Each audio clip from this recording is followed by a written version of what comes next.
Every player wants to achieve their Division I dreams. We talk about it every day, what it's going to take to accomplish that. And the first thing is just understanding where they are in terms of their basketball development. Any college you go to at any level, D1, D2, JUCO, NAIA, prep, any school you go to is a blessing, because nowadays we got this thing called the transfer portal, and it's basically like hundreds of thousands of kids trying to find schools. Yeah, so the transfer portal, it's become essentially free agency for transfers looking for a new opportunity at the collegiate level. Like, that's all I want, is to be able to go to school for free at the end of the day. I feel like that's everyone's goal, is like no matter what level, no matter where you're going, is go to school for free. I think that's the main goal. We still have to compete for the people that are going in the transfer portal and the people are still in JUCO. That's where we're trying to go. As a prep school athlete, JUCO is probably the #1 recruitment you can get. So that's the goal. So like me coming out of high school, it was hard for me to get looks because all these D1 transfers, JUCO transfers, they're all trying to get the same looks. And nowadays, coaches like older players in general, but mainly older guards that can run the program, like run the offense like that.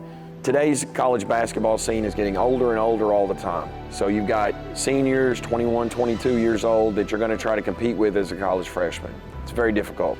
How do you get ready for that?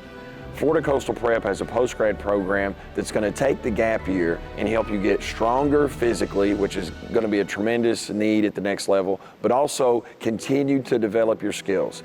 So sometimes the grass isn't always greener on the other side, and no matter where you are in college basketball, it's going to be a grind. You're going to have to sacrifice something. So it's really about finding the right place with the right people and the right surroundings.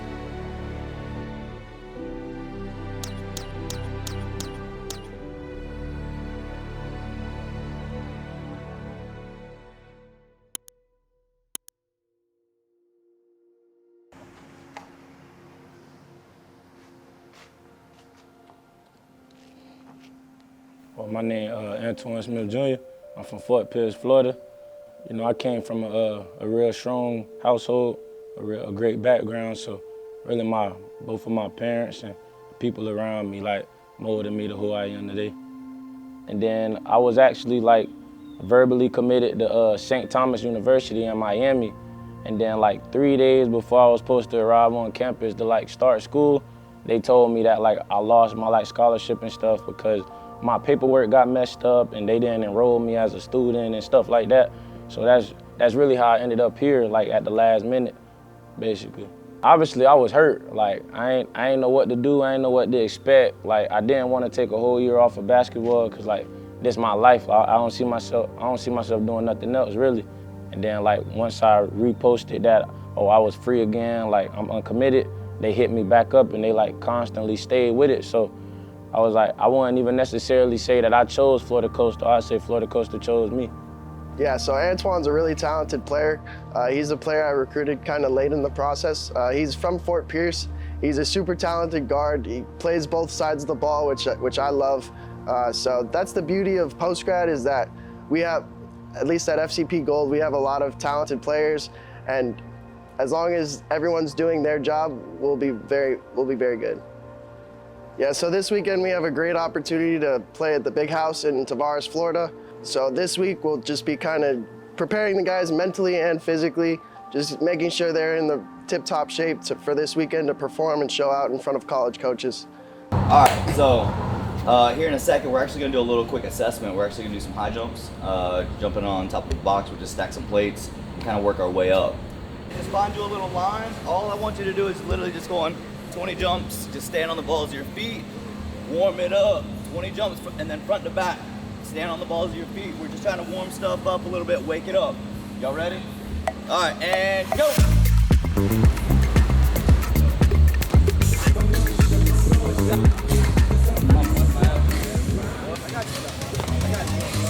Oh yeah, oh yeah. Hey. Yeah, you did. I don't know, man.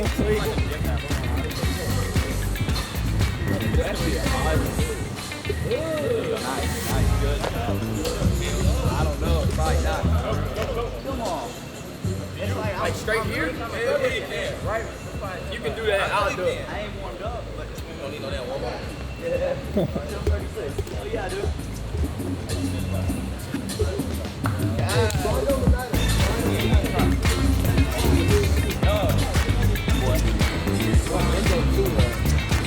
All right, just follow.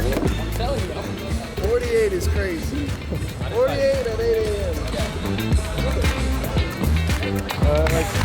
52 and a quarter. 52 and change. Yeah. Try it. Bruh, try it. My sister's leaking that out. Hey, yo.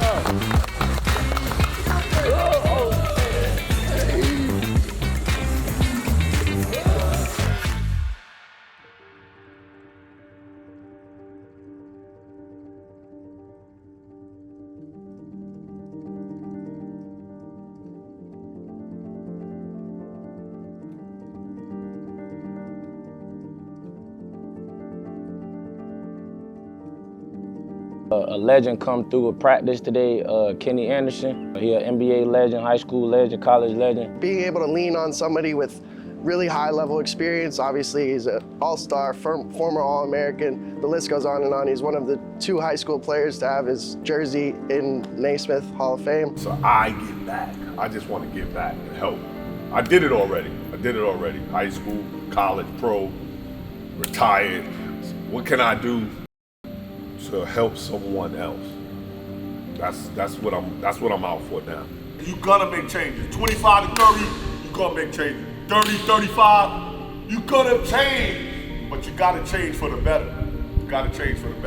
And I was telling you guys, if you wanna commit to be something, you gotta work hard at it. I got evicted. Me and my mother out of an apartment when I was 17. I had the best high school career in the history. I was a junior, and we got evicted. We had nowhere to live. I was an NBA player for about 3-4 years. I was an NBA player. Then at the end of my career, whatever, in the middle, I started being a professional. Those guys are professional. They work. And that's what telling somebody, they leave alone drugs, alcohol, all of that. Committed to their craft. If you want to do it, you can do it. It's easy. Say no. But if you don't, you're going to have a dream. Like when you're 25 to 30, I could have did it, man, but nobody want to hear that. But all of you guys are talented. You got to be committed to this, to the school, to you. Commit yourself. And this, I don't care about, that team is good, I beat teams, high school, college, and pro, that we was supposed to lose. But we was a team. We was together. Did you ever play against MJ? Yeah, see, that's who I started my career against. MJ, I played against MJ, Kobe, LeBron, all the greats. And be real, who's the coldest person you played against? Michael Jordan. But you know, Kobe Bryant is cold, LeBron, Allen Iverson, those were great players. But Michael Jordan was the GOAT. That's my GOAT.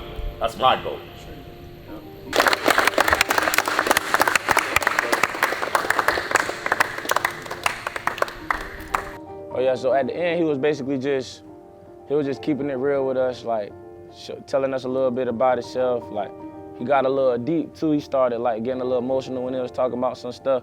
But it was just like, I was just sitting there listening, cause like from a player of his caliber, you know, he made it to where I'm trying to go. Like I'm trying to go D1, I'm trying to go to the NBA. So just from listening and hearing what he got to say, it was like real like nice to like just hear it from somebody of that caliber. So this weekend's gonna be huge for us. There are usually about 300 college coaches at the All American JUCO Showcase. So like IMG, DME Academy, like West Oaks, real like known schools like that. It was a lot of those there. So yeah, when we arrived there, one of our other teams, the red team, they was playing Prestige Academy, I think. And that's what when we got there, we went and watched them before we got on the court. The game started off with our guard, Mata, hitting three, and then our point guard, Bud, hitting three. But after those two threes. It was kind of hard for both teams to score. We both were struggling.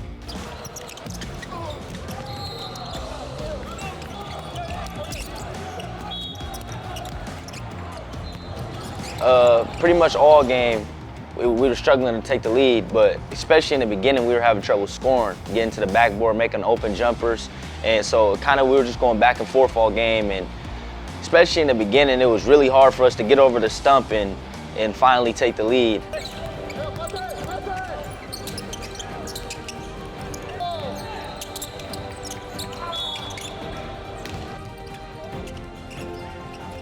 So Pat Stewart, our big man, he gets a rebound and he's pushing down the court. And this right after a good defensive stop. He blocks it at the rim, grabs the ball, pushing up the court. And I feel good. I know I'm hot. I just, give me the ball, give me the ball, give me the ball.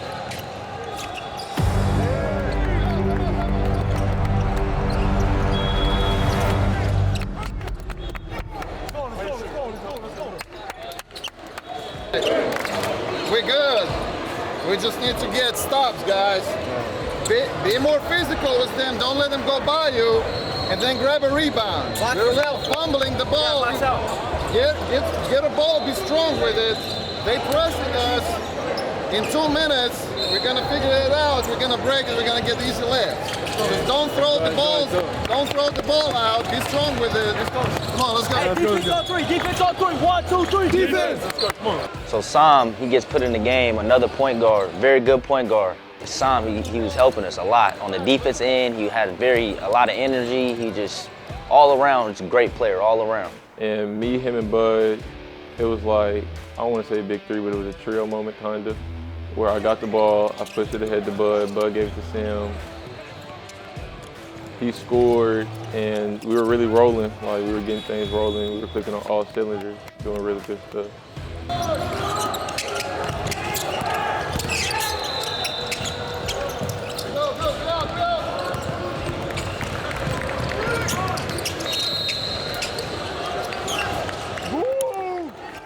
After that, it was a period of time where like we started missing again, started missing a lot of shots.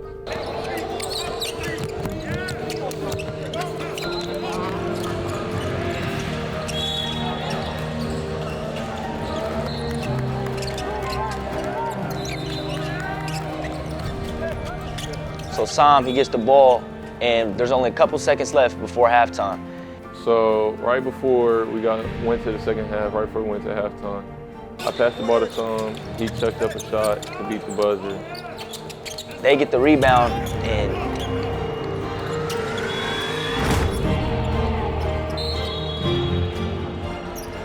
come down the court. They shoot it from half court, and it goes in. We couldn't do nothing. It was crazy. Prestige, they chucked up a shot, but the buzzer had already rang and it didn't count. But nobody, the officials, nobody behind the scorer's table, they didn't know what happened. And the shot went in. And all I was thinking was, I hope this doesn't come back to bite us in the end. Push them harder, get the ball, be strong with the ball. Let them hit it on the arms. Don't like fumble it in the air, don't, be strong with the ball, make the first pass, and then just drive there strong, get on 2 feet, pump fake, they're gonna jump, get on the free throw line. He's always told us, like, since the first practice, we're gonna have games with refs who aren't gonna give us all the calls, they just wanna go home, so we gotta play through that and do what matters most, and that's win. So beginning of the second half, I'm starting and I'm feeling hot. All game I was feeling hot. And beginning of the second half, I get it and I go to the rim, I get an N1 layup, and I'm feeling it. I'm feeling good. Let's go. Give me that. But it didn't mean much because every time I would score, the other team would score. And so we couldn't create a lead, and we were just going back and forth, just throwing punches.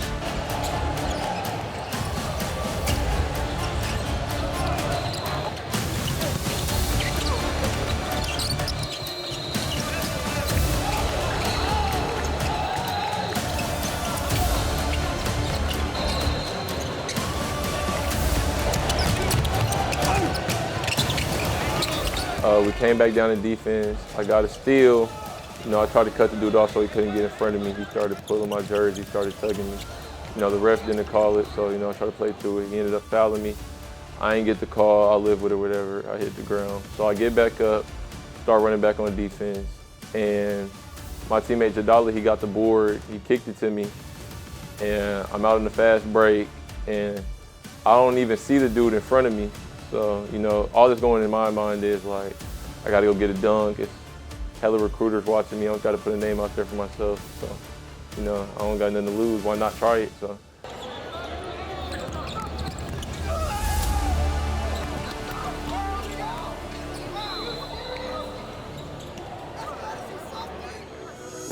You know, even with the dunk attempt not going the way I wanted it to, it gave me some confidence to just keep going, keep trying it. So after the dunk attempt, I got the ball, laid it up, got an and one. My teammate Jad, aka Jadala, he gave me the ball in the post, hit a post hook, and Prestige had to call a timeout.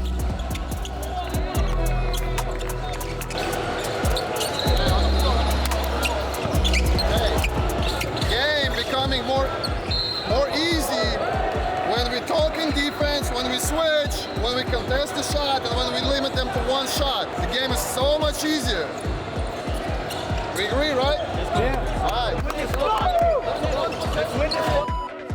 Win on 3, 1, 2, 3, win. Let's go, baby.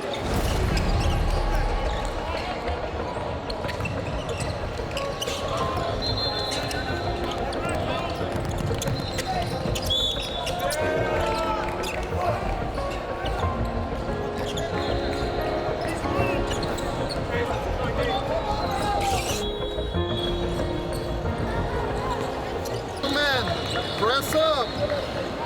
Once they get in here or in here, once they cross the half-court line, try to trap it. Don't be overly aggressive. Don't gamble too much. All right. As soon as I call foul, gonna foul. All right. It's probably gonna be around 15-12. All right. Come on. Come on. Let's go. Discipline on 3. Discipline on 3. 1, 2, 3. Discipline.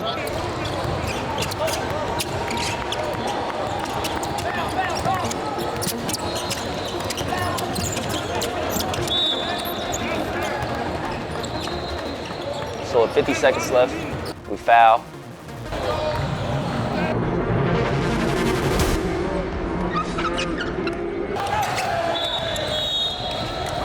So they take the free throw, they miss, we grab the rebound, and I'm just screaming, timeout, timeout, timeout, at the top of my lungs.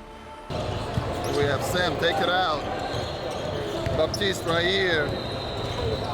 Bud right here. Timeout, Coach Dimitri, he comes to me and he kind of gives me a little scheme to do and gives me a couple tactics because he knows that I'm the man for this job. Like, I lead my team, and when it comes down to it in close games like this, everyone trusts me to have the basketball. Sam, try to pass it to him. If not, Baptiste right here, pass. We have 3 seconds, 2 dribbles, and let it fly. Discipline on 3. 1, 2, 3. Discipline. So I get the ball, I see 2 guys coming at me, I get by one guy, I get by another guy, I get as close as I can to the hoop, and I just chuck the middle of the court.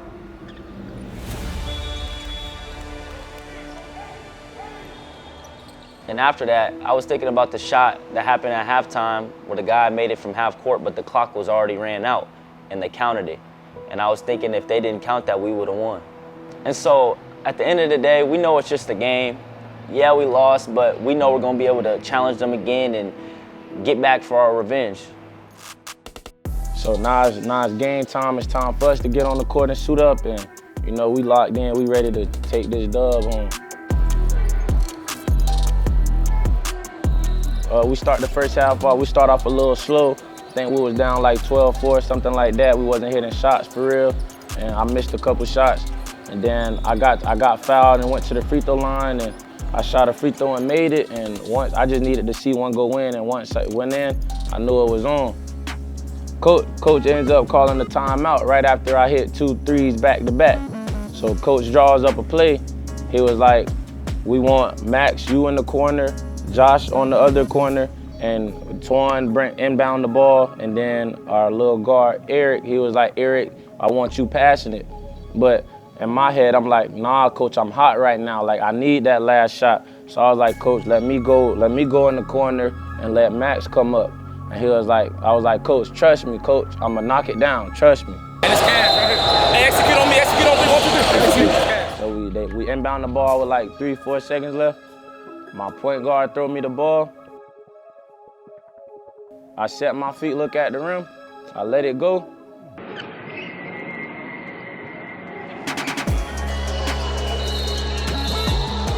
I knew it was green.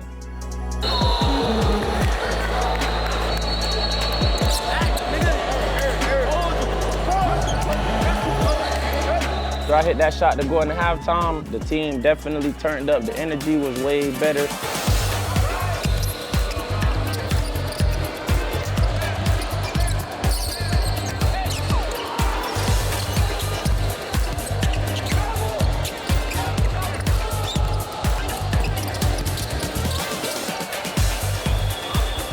Their team started face guarding me, picking me up 94 feet. So I was like, okay, this is a perfect opportunity to get my teammates more involved in the game.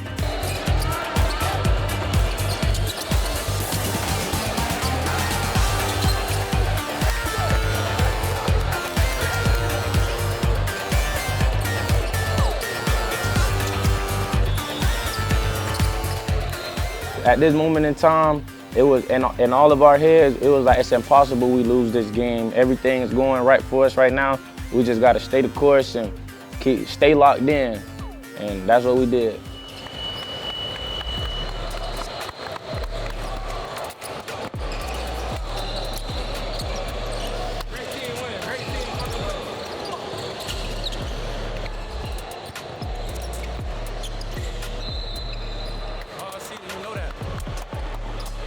One of the scouts there, they came up to me after the game, got my picture, you know, got my contact information and stuff, told me they're gonna keep in contact, and basically just told me, good job, and we're gonna keep an eye on you, kid.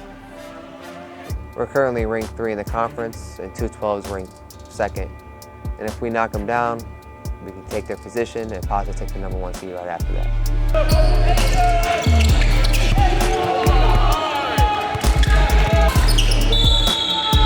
My splash brother right here. Win and hopefully to get a #1 spot on Monday. Yeah. Let's go! Let's go!